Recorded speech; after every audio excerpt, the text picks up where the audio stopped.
Hello, hello, wildlings. My name is Kristen Hazard. I am the founder and CEO of WildNote, and I am here with Rini Punzi, who is our sales and RevOps and operations guru. She will be moderating the panel today. Hello, Rini. Hello. And I'm also here with our Director of Customer Success, the one who likes to make our customers happy. And she will be sharing some customer stories with us today as well. So welcome, Nancy. Hey, everybody. Thanks for joining us. All right. So some quick housekeeping. There's a Q&A window down below. If you have comments, questions, technical issues, please feel free to add those questions there. We really, really appreciate it if you would be a part of this discussion. If you have thoughts on the topics that we're talking about, please add a question to the Q&A and we'll bring it into the conversation. And also, there's a chat window, and the chat is going to be used for one fun thing today, and that is for all you funny bunnies out there. If you come up with a punchline to this line, you get a free WildNote t-shirt. The line is, a regulator, a permittee, and a consultant walk into a bar.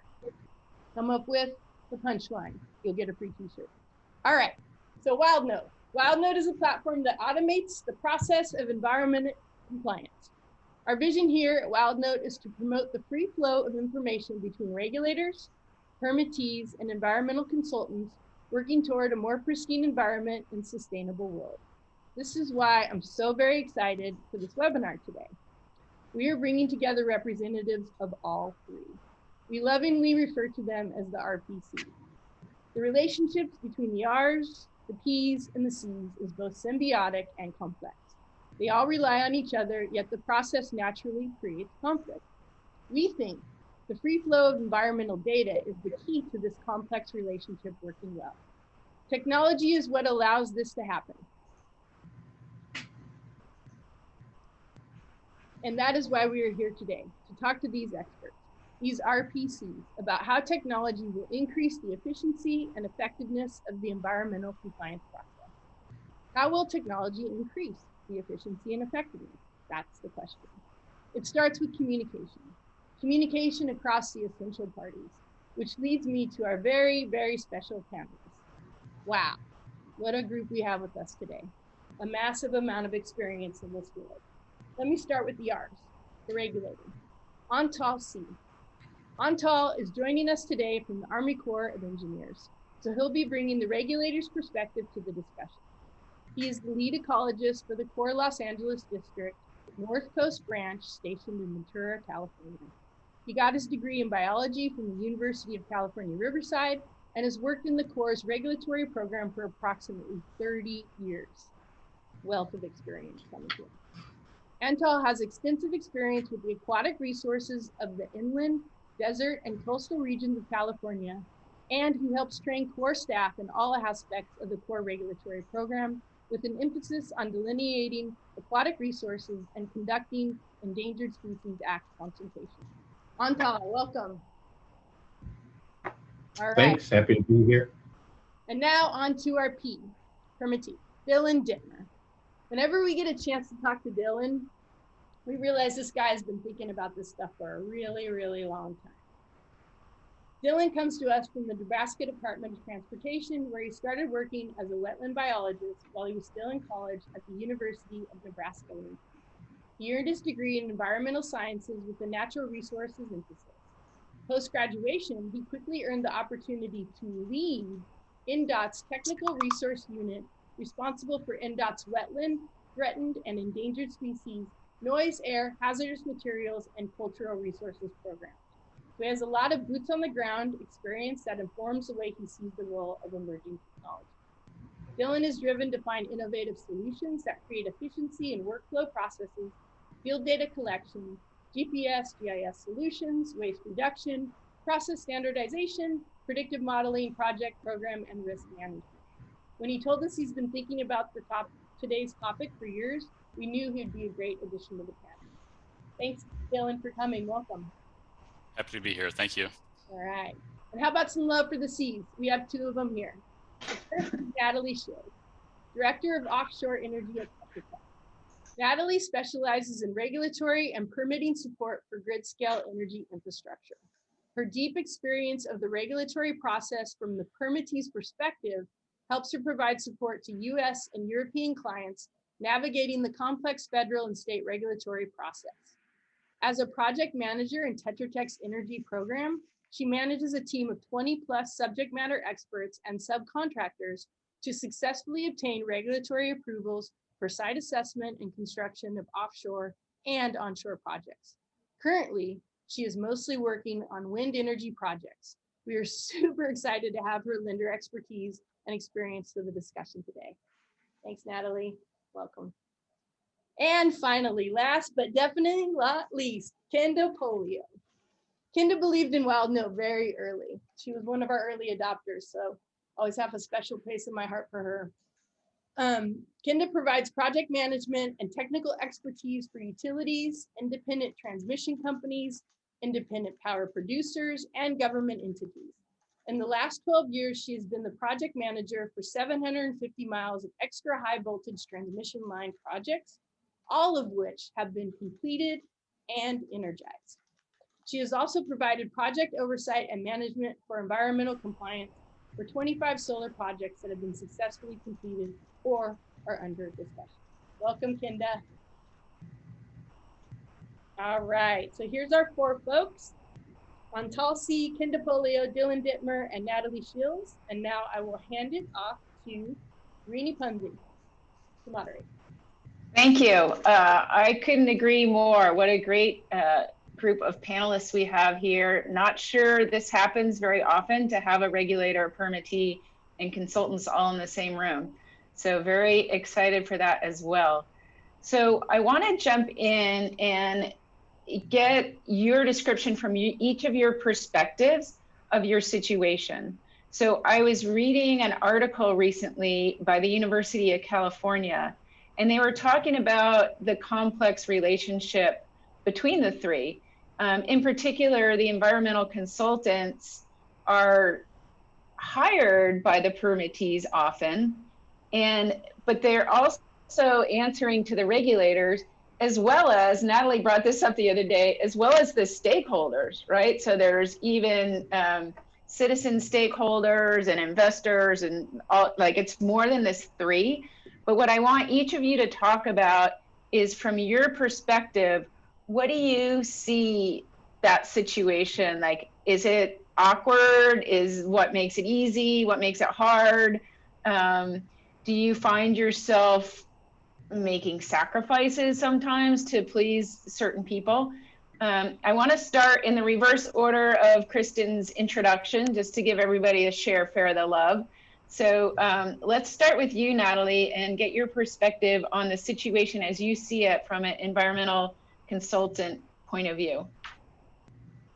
Yeah, that's a great question. And I think, you know, I'll kind of start from where I stand in the offshore wind space. I think, you know, typically the consultants and the regulators and the regulated, we're all looking at the same regulations.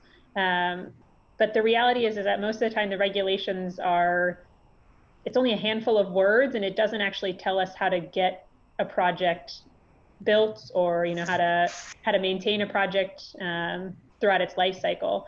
And so I think that's where the biggest challenge is sometimes.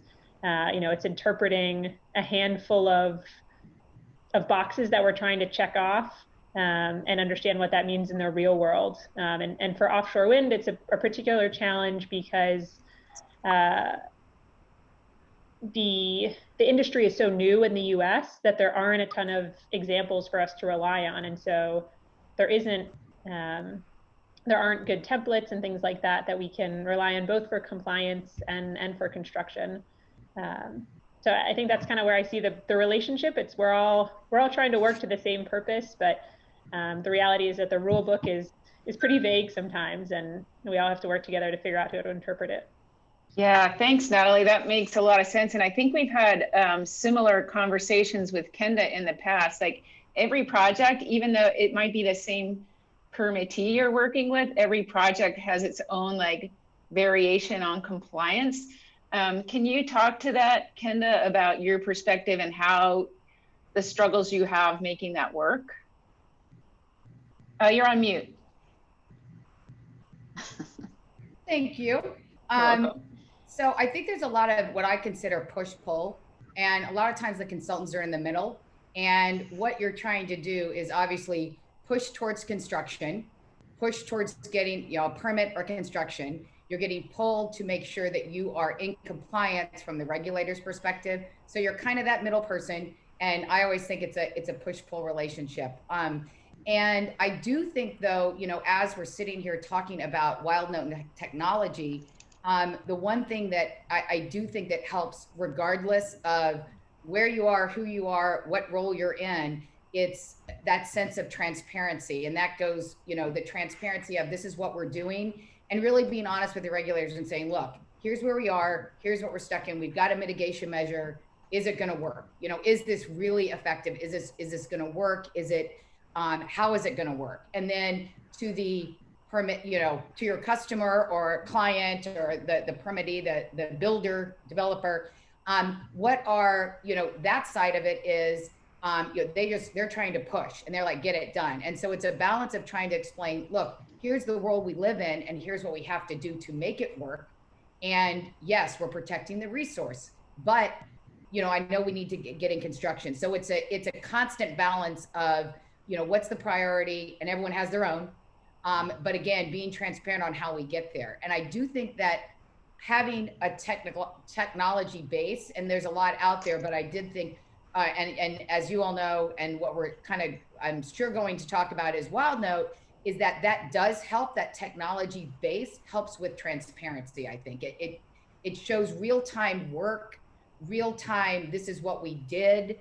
And it's not trying to push it into something where you're trying to convince someone. It's here's where we are, and having that kind of transparency. And so to me, that's what we try to start with, is that transparency. Yeah, that makes a lot of sense. Thank you, Kenda. And then let's move to Dillon. In that push-pull relationship, that's a really good description, Kenda. And I know, you're we consider a permittee from the Department of Transportation, but you in particular, you're a biologist by background, is that right? That's and correct. So you might even lean more towards the consultant side, I'm not sure. So how does that push-pull work for you? No, that's a great question. And, not to repeat the great responses here prior, you're right. I'm a biologist, and I have 11 other biologists on staff or specialists on staff. So we are completing our own projects, delivering our own projects, and also leveraging consultants where either time, budget, or special ability is needed. That push-pull does happen, but it has to. We have to be able to interpret that regulation that is, for the Army Corps of Engineers, for example, gives to us, while also delivering a construction project. So there is that balance to stay in compliance, but also, kind of push for your agency or push for your state. I work for state government. Antal is working for the federal government, and I really feel in both of those sectors that we're always asked to do a little bit more with a little bit less every year. And the only way to get there is through technology, is through some of these advancements such as WildNote, to be able to make that happen. If we don't have that, it's much more difficult to deliver our projects, be responsible to our taxpayers. So again, that innovation, that drive to take that next step forward, we talked about kind of in our prep meeting, 10 years ago, for those that have been in the field for a while now, 10 years ago looks much different than 5 years ago to today. So again, continuing advancing. We're not working for today. We are looking for 5 years from now. How do we deliver our projects 5 years from now, 15, 20? Because we program projects out that far. You have to be ready to deliver. So it's there's a balance there, but I think it's a fun rope to walk across. Yeah, great. Thanks, Dillon. And then Antal, you're in the very special situation of being the regulator and getting also pulled, I believe, because you're getting pulled between having to accept or approve permits as well as make sure people are in compliance. So from your perspective, what are your struggles, and how how have you overcome them working with both the permittees and the consultants? Well, I guess just to start things off before I just want to give the standard disclaimer that I'm sort of speaking on my own behalf and not necessarily the views of our Corps of Engineers. But so speaking personally, you know, a lot of it comes down to the relationships that we develop, and that, you know, kind of that can work outside this whole consideration of technology and so forth. But, you know, really that's kind of fundamentally where I see a lot of the how we cope with this tension or this push-pull. It works a lot better when we have some kind of established relationship, when we make sure, you know, I always try to be available to people who call. And I get called a lot by consultants and permittees we work with frequently who just have general questions. It may not even be related to a project that I'm working on. It could be something else they're working on. But I really try to make myself available and try to help walk people through the process, because it is very complex, not just within the Corps' own process, but within the multitude of other, you know, jurisdictions that you're probably going to be running up against, and where I can give some guidance there, I'm certainly happy to do that as well. That's a really good point, the relationship question. I know, and I can attest that Antal does answer his phone. Very grateful for that. It's hard answering everybody's calls, and that's a really a great way to look at it, thinking about the relationship, because yeah, none of this would happen without that. And then Antal, I wanted to further dig in a little bit about, like, what type of reporting do you receive from these folks, and is it standardized? I mean, I know the wetland delineations are standardized, but what about like the approval, project approvals and compliance pieces? How does that work from your perspective? Well, we've made an effort within our region to develop kind of standard guidelines for, say, developing mitigation plans, right? Here's the information we need to have. Here's the format we like to have it in. Here are the standards we have for drawings, and that sort of a thing.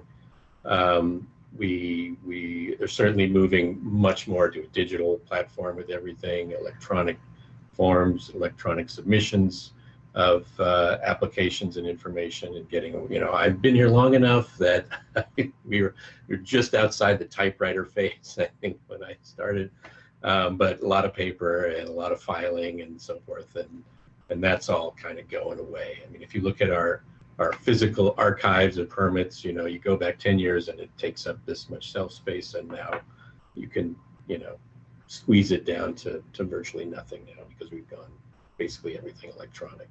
Yeah. Not just the report received, but the correspondence we send out as well. Yeah, that's smart. And I guess having an electronic system also gives you like searchable back in time, get your hands on the data more quickly. Do you find that helpful? Yeah, absolutely. And, you know, that's a really important thing for us, is the data that we get, and trying to internally have kind of a standard way we track everything, because that's a very important part of our program, and being able to demonstrate that our program is actually doing what its intended goal is, to sort of maintain the physical, biological, and chemical integrity of our waters.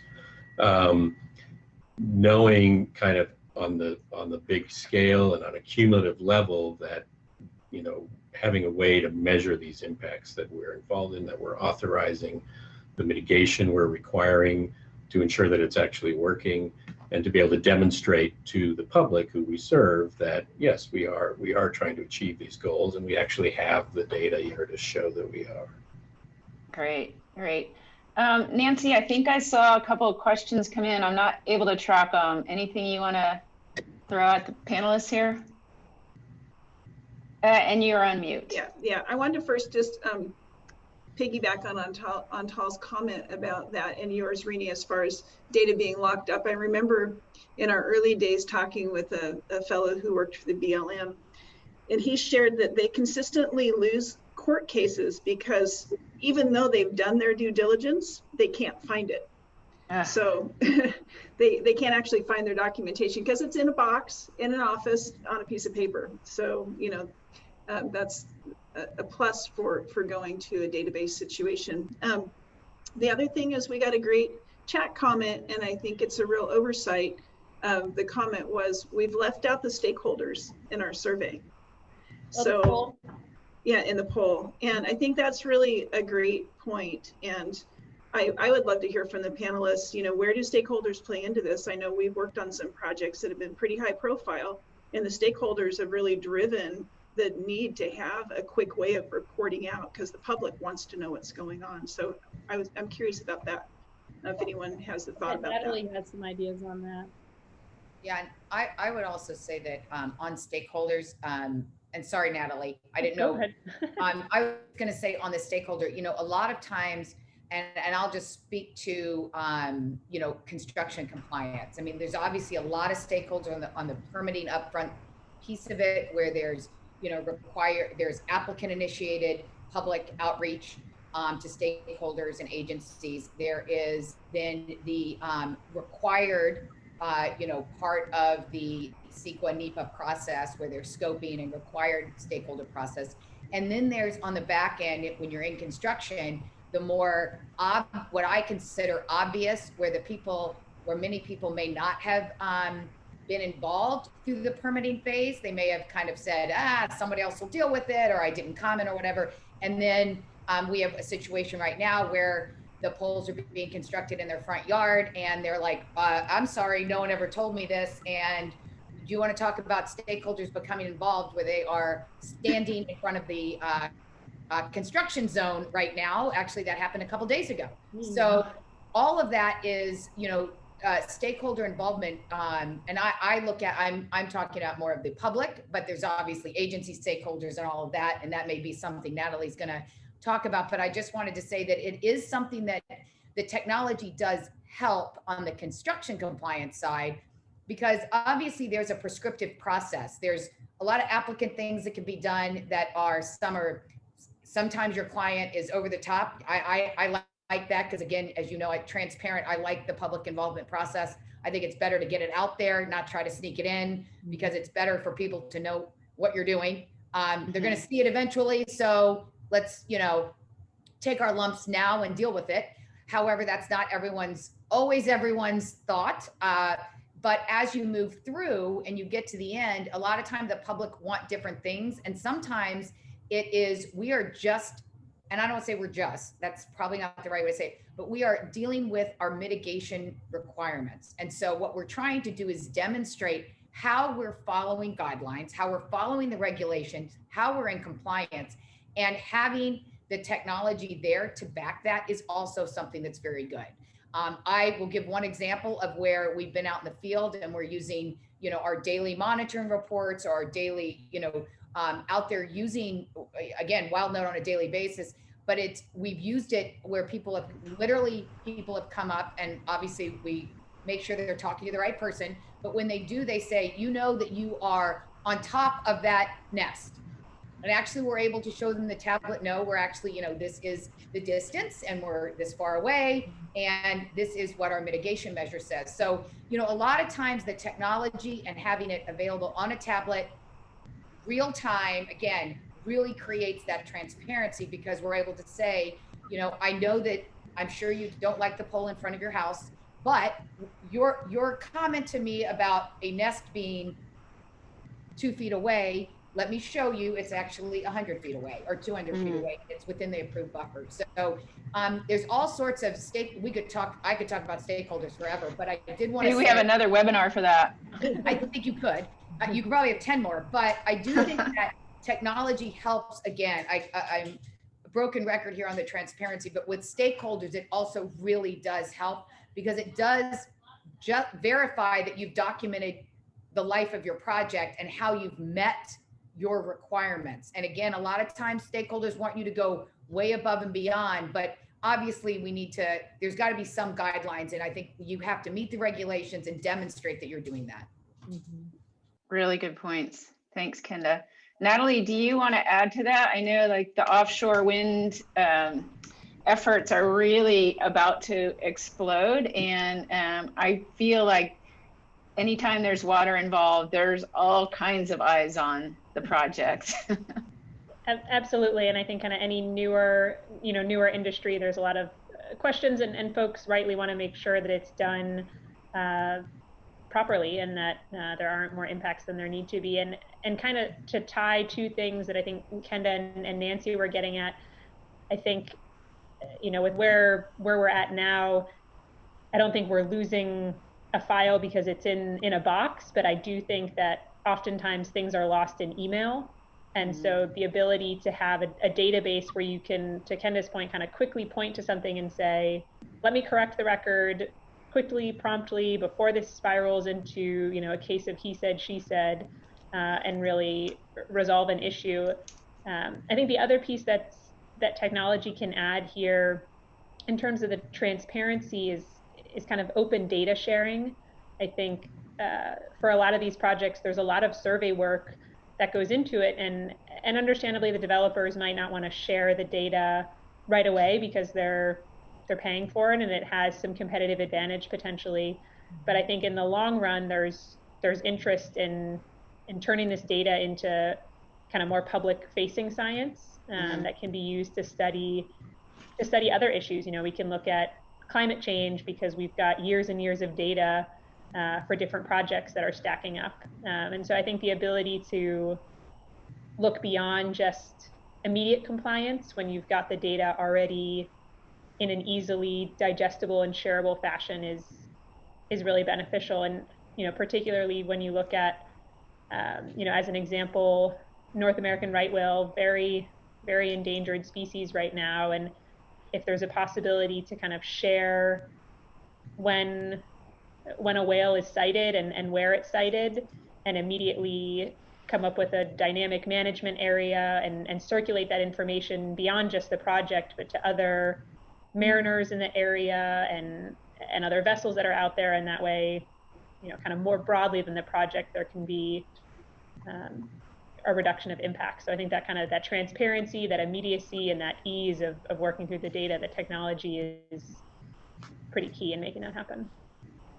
Great really, points. That's really exciting to me, Natalie, being on the nerd end of the spectrum over here, to digitize data about our natural environment and to have that data available for analysis. It's unlimited what we can do with it, right? So the first step is to start digitizing. And even a small example, I know one project I was on with digitizing construction compliance, and then you can analyze which are the measures that cost the most money.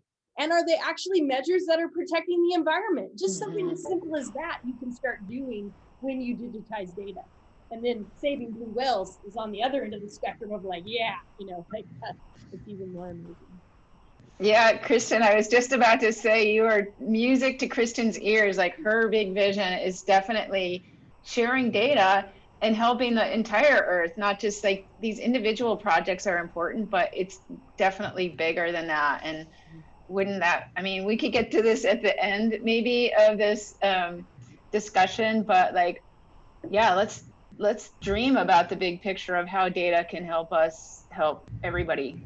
I want to bring it back to Dillon for a second, because I started thinking about what's important to you as the permittee, right? So we're talking about the data, the reporting, the transparency, but like, what keeps you up at night? Are you more driven, or you as probably bigger DOT kind of representative, not Dillon the biologist, but Dillon, like, we got to keep our project moving. So do you get more concerned about the timing of getting something done, or the cost of doing it, or maybe something totally different? What are your worries? Yes, all of those things. I think it's cost, because we do have a very strict schedule that we are held to be able to deliver our projects. Is again, being taxpayers within the state of Nebraska, and then also serving all those taxpayers within the state. It's important that we deliver our projects on time so that we're reducing inflation costs and all those fun things that are tied with that. Kind of stepping back to that, I'll talk about the stakeholders, and I'll talk about that data that we're saving, the importance of having that to recall later to address the project, again, 10 years from now. We work very heavily in scoping. So, I have a bottle of scope with a little hard hat in my office. It's silly, but we always carry that around. Like, we want to have scope in hand. We want to be out in the field and talking about our projects before they go to construction with our designers, with our construction techs who will actually be building the project in the future. So this collaborative approach, still pushing very hard within the state of Nebraska to be able to better understand our projects earlier, be able to deliver those and describe them to our regulators when we move towards requests for permit application. So the technology base and where we benefit from it heavily is we have been, at least in Nebraska, we've been saving all of our wetland delineations for at least probably the last 10 years into what we would consider a NDOT wetlands inventory. Everyone's familiar with the National Wetlands Inventory. You turn this inventory on and the whole state lights up. It looks like a roadway system, but it's all the wetland features and all the stream features that we've delineated over the years for our roadway alignments. We need that data to inform our decisions the next time we move forward with a project. So if we had say a culvert replacement project 10 years ago, now 10 years forward, we're doing an overlay project where we're maybe not having impacts, but now we understand what resources are there. It's our data. It's likely a delineation approved by the Corps, so we can use that to inform our next decision. So having that data available and to be able to recall it later digitally, rather than thumbing through old data sheets that are muddy and you can't read anybody's handwriting anyways, they're hard to find. And we just, we have to purge those files. There's just not room to store the amount that we have there. So moving to the digital data collection, data storage is critical for us to deliver our projects in a timely manner. That's a great,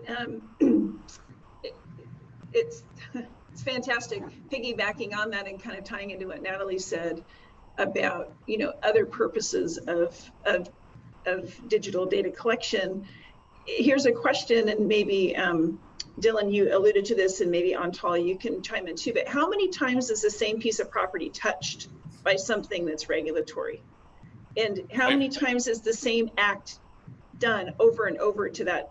Whereas if we had the data, as you're referencing, Dillon, maybe that wouldn't have to be done again. I don't know. Is that a true thing or not? Or will it always have to be something that you do over again, depending on circumstances? Yeah, to a certain degree, it always has to be relooked at to ensure that data, that feature, that stream, that wetland is similar, or, you have to know what it is for that day. We can't go back and submit a delineation and PCN on a project we delineated 10 years ago. It just wouldn't be palatable to the Corps, and it shouldn't be, for good reason, because things change, right? The environment's not static. Those wetlands are not static, and they are ever changing. So but it's a good preliminary estimate. We can even move forward and get preliminary impacts on a project and start planning for mitigation. Do I need a permitted responsible site here? Do I need banking service credits? Do I need a wetland mitigation bank created? We don't know. But with that data stored and available to make those decisions, it's just making a much stronger informed decision for the department. It's going to pay dividends 15, 20 years from now. So the work that we're doing today, hopefully also be benefiting from it from the future, but our predecessors will benefit from this data as well. What about you, Antal? Do you guys review that data? Will you be able to look longitudinally at your data sets, or do you do that when someone's applying for a permit? Oh yeah, I mean, to echo, what Dillon said. Yeah, we're not working in a static environment, right? Things change, the landscape changes, the site conditions change, and then you add on top of that our underlying regulations change, and what was something we regulated one day now isn't. That adds another layer of complexity, which may be going a little beyond this, but yeah, that data is important longitudinally. As I mentioned before, we want to get a good handle on sort of the cumulative effects of our program and how that works.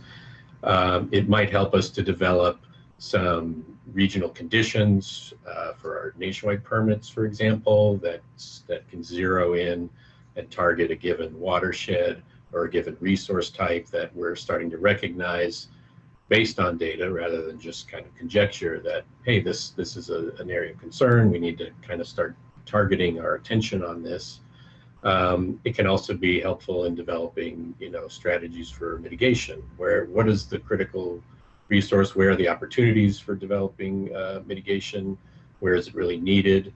So there's a lot of different aspects that can be pulled in from and applied to.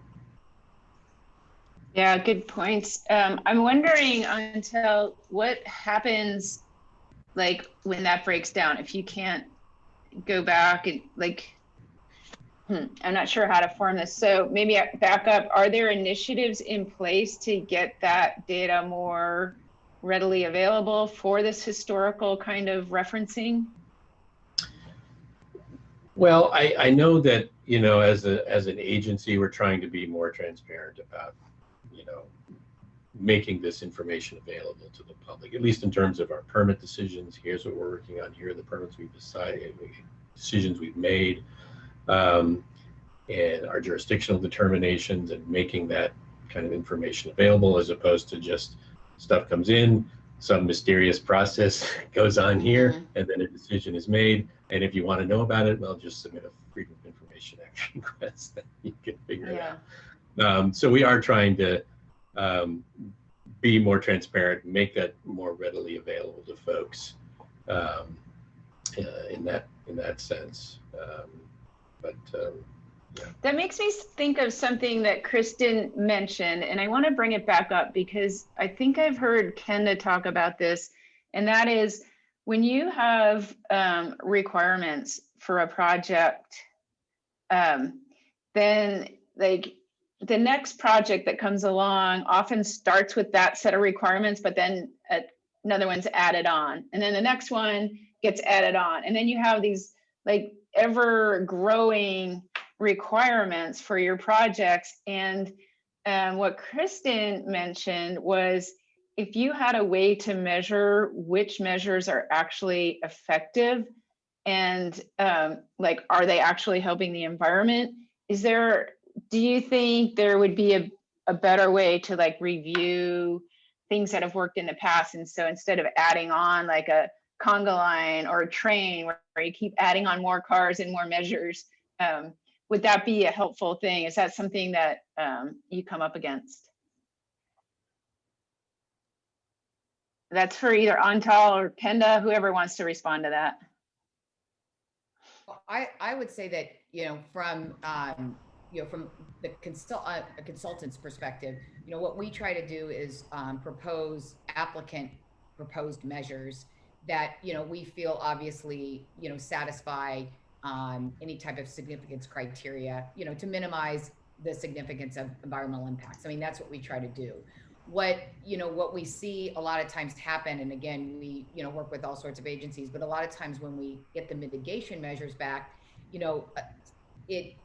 and again, I think this is just a function of how things are permitted a lot of times, is that there may be a mitigation measure that was on, let's say we're dealing with large solar projects, for example, that was on the last one that was in a county in the Central Valley. I'm throwing stuff out, but, well, we had that the last time, so, let's add another one. And then it's almost like those become somewhat of a standard versus being able, and again, it's hard to go back. And I think we talked about this with staff limitations right now and all the workload, the number of projects the agencies are dealing with. It's really hard to go back and go, okay, now let's reassess what worked, what didn't, especially when we've got the developers breathing down saying, this thing has to be online by this date. So, now it's not push pull, now it's hammer on top of your head, Kenda, get it done, go talk, we got to get this done, whatever. And then we're now accepting mitigation measures that may be left over because we got to get this thing, we got to get construction underway. So I think it's a function of time. It's a function of staff. It's a function of, making sure that we can get construction started. I mean, in this scenario, there's a whole number of scenarios, but to your point, I think if there is a way to go back and look at how mitigation measures satisfy and minimize the environmental impact, that really is what we're all trying to do. Everyone's trying to accomplish the same thing. It's just a matter of in the timing of in the here and now of getting it done. Do we just accept it now? We have a ball of rolling mitigation that's getting bigger and bigger and bigger as it rolls down the hill. And when you peel it back, it may be that what we started with the beginning or a modified version really would get us to a better place or a more mitigated level or a better level, lower level of impact. And so I do think that is something that, being able to measure and then be able to quantify and qualify at the time of discussions with the agencies. I think the agencies and the clients, everyone would really appreciate it. But again, there's that function of time and ability to do it. So I think the technology, having the ability to do that and then quantify and qualify that to the point you can get it into that mitigation discussion would be invaluable. Yeah, it's kind of like a chicken and the egg. Like it sounds like you're in a hurry to get something started, but then you're starting with something more complex. And if you had the opportunity to review what worked and you could get down to that nugget instead of the big snowball. I love that analogy. It's an interesting point too, Rini. It makes me think about the initiative that we have right now for digitizing the CRAM in California. And I realize everyone on the call is not from California, but there's something called the California Rapid Assessment Method. And it's a way to assess the health of an ecosystem holistically. And we're actually developing that for an environmental consulting firm because they do a lot of these CRAMs, but there's actually an academic body that has an electronic site called the eCram. And guess what? This particular consultant's done over 500 CRAMs. None of that data is in eCram. Why? Because they don't get paid to input that information. So now, eCram is interested actually in allowing us to integrate with their data sets so that consultants who use the CRAM by methodology, because they're required to in their permits, that data can actually go into the eCram system and then become available for everybody to use. So it's kind of to your point, Kenda, I think being able to create situations like that where data analysis can actually happen. Maybe it is by the academics, right? Maybe consultants will never have time, but maybe if we can get the data to the right people who can put their smart heads like Kristen Hazard's head on it, that's a cool opportunity. I just got excited about that. Yeah, great. Good question from Jump in. Okay, great. From Greta Robinson. I think this is an interesting question, and it's for Dillon and Kenda, both WildNote customers. And I think a lot of people are wondering this actually right now, which is why I'm bringing it up. I'm curious what benefits the panelists have found using WildNote over in-house tools that an internal GIS department could provide. And I think this is on a lot of people's minds right now. Dillon, what do you think about that? Yeah, I can dive in. This is something when we started our road with WildNote coming, what we needed was an output. That output, it needs to be tied to GIS. It needs to be georeferenced. We need it. Are you losing my? I got you. You're back. You're back. I kept losing some folks here too. So I'll start over. So, initially when we started working with WildNote, there was a need that we needed that data tied to a GIS location, georeference to that sample point, so that we knew where that wetland determination data sample point was taken. I think that is critical moving forward, that we have that tie. It builds into these databases that are, again, easily to grab again for that next report, that next delineation in that same location. I really appreciate the work that WildNote has done. I think for tying or integrating some of these. Now, you used to go out on delineation and you would have binders and books and field guides for plant species, right? They're not, a biologist isn't necessarily a botanist. There's a very distinct difference when you're working with Latin names to try to get your species right. Yeah. Automating some of those processes that are important. They're important to know. It's important to be able to identify that vegetation.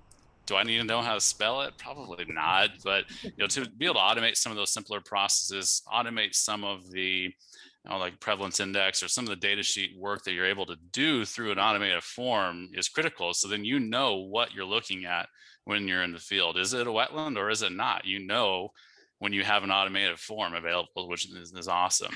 And then that tied to the rest of the NDOT's data warehouse and where we store our data and then how we use it later has been critical.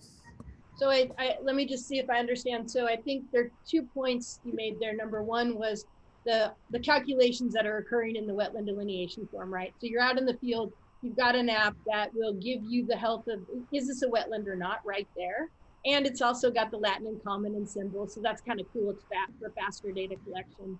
And then the important piece is that it's tied to a georeference sampling point that then can integrate with your GIS, all of your amazing data that is in your GIS system. Is that? That's right.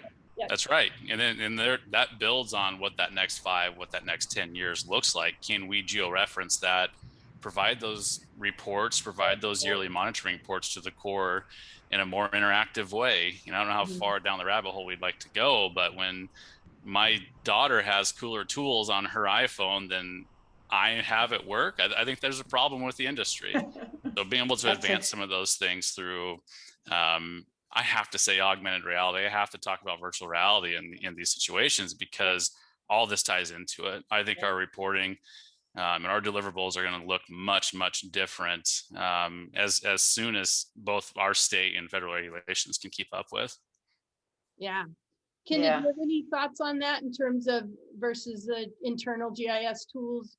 Yeah, and it's, I mean, I think the WildNote has helped us so much over the past couple of years, and I'll give an example. So we have a project that's it's a $200 million construction project plus, and we have we're the prime, but we have, I think, 10 different sub-consultants in the field, all doing different aspects of monitoring, different aspects of compliance on a daily basis. So there's days when we have, 10 different monitors at one site. And what we've done is we had WildNote develop an exact daily monitoring report, biological monitoring report, cultural monitoring report, paleo monitoring report, a reporting form for each group. But it doesn't matter who comes on site. It is uniform the way that they fill it out. And what's really nice is there's other, obviously you can do, anybody can do a form, but the thing that's so nice about WildNote is what Dillon just said, they're also, it ties it to geographic location. You're able to input, your data points in there very accurately. And the other thing is it's developed specifically for that site. So there's a lot of other type of out there that are kind of more just generic. But it's really nice because they're required to fill out fields. So you can't miss the fields. That's a big thing, where people are like, missed the time of day, missed the, didn't have the species in. So it's auto-populated. So every one of our forms is filled out, it's done, and it's automatically uploaded into a share file system. And so it took away a lot of our administrative aspects and us running and chasing 15 people a day, making sure they got in. I mean, we have the manager that gets a ding every time they're on there. So if, the paleo didn't do that form and it did, they can't even submit it if it's not completely filled out. And we got it immediately uploaded and we know exactly where it is. So it literally saved and that's not even the real technical aspect of it. There's many more technical things, but this is what we've gotten kudos for the agencies, because the agencies are able to see them as well. They are required in this instance. Our clients able to see them. They see them uploaded once we release them. So we do a QA QC, but it has streamlined the process. So we have, by the end of the day, an hour after the site closes, we're able to confirm that everything has been done for the day and uploaded. And our client basically is saying it just doesn't happen that seamlessly ever. So that to me is an example. There's many more, but it's a lot. There's the technology part, there's the organizational part, and the QA QC part, and it's kind of all melded together, which is what's made it really nice. Yeah, thanks, Kenda. I think there's a couple of pieces I want to highlight. Definitely you touched on the QA QC. which is a really helpful thing that we're doing at, just to kind of highlight the difference between the GIS systems, where you can go in and to that editable grid and update your data, as well as the ready-made reports, right? So like the exact US Army Corps reports that you're getting out, I imagine Antal knows about those, and those are tough to get out of a GIS system. I think Dillon could probably talk to that a little bit. And then I want to jump to Natalie. I have a couple of questions that are coming through for Natalie. Yeah, I see a few questions coming through also. I'll try to be brief. We did explore Art Collector and Survey 1, 2, 3 for a solution prior to coming to WildNote. We absolutely did. We tried to get it done in-house, and we couldn't get it done. The complexity of the forms that we were trying to recreate and the automation that we were trying to create, we couldn't get it done. So this is why I'm here. Yeah, and I think it's a nice marriage of the two, right? You don't have to abandon your GIS system. That's a very powerful system. You can do both. You can get your exact survey forms and reports and also push that same data into your GIS system. So you get the best of both worlds there. Free flow of information. Free flow of information. That's Kristen's dream. That's what she wakes up dreaming about or goes to sleep dreaming about, both. So Natalie, there's some questions about your upcoming onshore projects. I know you guys have done a small one, but now there's bigger ones starting, and wondering about the guides. Like, does your onshore wind work help drive the offshore? Are there guides I know there's some guidelines that you've developed for onshore. Do you start with those guides for offshore, or is it more complex than that? That's a great question. I think in the end, rather than relying on onshore wind, what I think we look more towards is offshore oil and gas and offshore cable projects. I think that's where we see more similarity. Every offshore wind project is going to have a submarine cable or submarine cables that connect to shore, and then it's typically it's a similar foundation type structure that's used for offshore oil and gas exploration. So I think we see some similarities there in terms of where the starting point is for compliance monitoring. That being said, I think, for every offshore project has onshore components. So we have onshore cable routes and onshore substations that could impact wetlands. They might require tree clearing, which could have impacts for birds and other resources. So I think there's a pretty broad range. And like a lot of these projects that I think, we all deal with, it's not just one regulator. Typically, you might have 20 different regulatory authorities that have their hands on a project at the federal, at the state, and at the local level. And as you cross state lines or county lines or cross from state to federal water, you may have different expectations and requirements for each of those. So I think, again, having a platform and a system for how to manage that, I think is really powerful because of all those different iterations and making sure you're able to keep all of that. It's impossible to keep all of that in your head, so you need to rely or in a spreadsheet. Yeah, exactly. So I think there's definite areas for improvement there. Yeah. To see on the WildNote side, you have a single source of data, and then you can generate different work product to different stakeholders from that single source of data. So click this button, it sends it formatted this way. Click that, so it's very cool. Once you've got your requirements defined, then you have that efficiency in creating those various work products. Yeah, and I think too, kind of the reverse of that is when you can check off, are you in federal water or state water, and be prompt, you get different prompts. Right. Because some things are only required in federal water, so why bother having your scientists answer a bunch of questions that aren't relevant? And rather than them flipping through, which form applies, and they're on a boat trying to figure all this out, you can just click through and let the system walk them through it. So we're 4 minutes left in the webinar. So first of all, I want to thank Kenda, Natalie, Antal, and Dillon so much for spending this time with us and sharing your expertise. We learned a lot. I hope our guests all out there in the interwebs learned as well. We're wondering, where else are these conversations happening? Is there anywhere else these conversations are happening? Are there trade organizations? Are there conferences? Are there other places where these are happening? Question to the panelists as well as to our guests. If you can put in the chat or the Q&A if you know where those conversations are happening. We'd like to keep the conversation going and keep improving on this process. Any thoughts from our panelists on that before I move on? Okay. And we think this is sort of the tip of the iceberg. You know, this is sort of you guys are the early frontier, early adopters, and we'll be moving this forward. We will be following up with each and every one of you who has joined us here.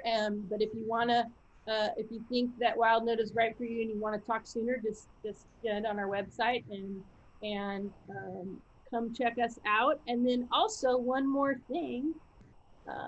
Let's see here. Go to the last slide. We have our next in our series of webinars is gearing up for field season. What we did there, gearing up for field season.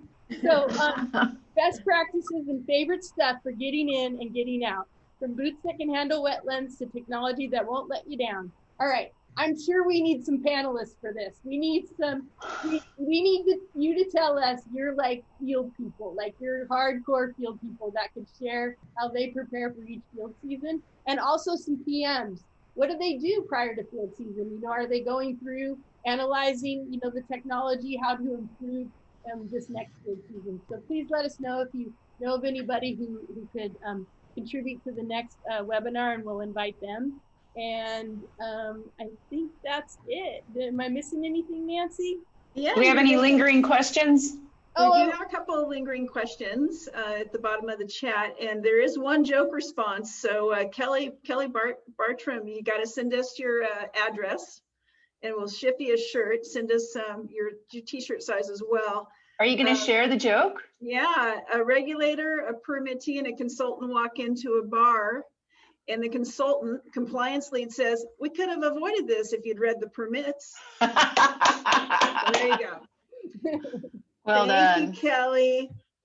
We also have the poll. We had 86% consultants on the call, 8% permittees, 6% regulators, and God knows how many stakeholders, because I missed that on the choices. So that's good mix. And for those of you who got some questions in that we weren't able to answer, we'll absolutely reach out directly. Brian had a couple of questions about air quality monitoring. I don't know if we want to quickly, ask that, if there's anybody on the panel who could speak to that or not. You see that, Rini? Yeah, and let's see. What is it, Nancy? Air quality monitors are tied to online recording and site locations, time, etc. How, as a shareholder, do we develop credibility of testing and recording for future litigation? Sure. Anyone have thoughts about that? I would just say, I think this, and I also saw something above, a question above that was related maybe to my response, but I think this to the air as well. I mean, I think that the one thing that WildNote does, what I was trying to talk about is, and I think this was Dillon, I think you mentioned it too, are things like the drop-down boxes. Actually, Natalie, you also mentioned it too, and auto-populating. What it does is it kind of forces you to make sure that you are following the guidelines. If you're doing testing, air testing or anything like that, that you have to put the requirements, it forces you, in order to move to the next box, it forces you to select something, and it auto-populates what your choices are. It gets next level. So I'm trying to answer this in a combo here, yeah. But on the QAQC part, I want to make sure that it does help in the QA/QC because you don't have dangling forms with information that was not auto-populated. Again, it kind of forces that, which is good. You still have QA/QC process. I don't want to say that it goes right to the agencies, but there is a way to get it. So we have it uploaded into a share file or SharePoint platform, whichever one, and it basically can then be transferred to the client or to the agency. So it's really seamless, and that's really the QA/QC. On the air side, though, I think it's applicable. You know, what I was talking about was more towards like bio and cultural polio, but air and noise, we're using it too for air and noise modeling, or I'm sorry, air and noise field, where you go out there and you're doing any type of test modeling, where you have inputs that you have to make in order to ensure that while you're out in the field it's being done. And it gives, in my opinion, it gives me a level of security that things are being done more seamlessly, more across the board, with less, again, that less checking and less having to go through and make sure every box was checked. So trying to wrap it up pretty quickly, but I think it is applicable definitely to air quality modeling. Absolutely. Thanks, Kenda. And our editable grid is really great for QA/QC. Okay, totally. Go ahead, Nina. There was one more submission for the joke, and it's over my head. Should I give it a try?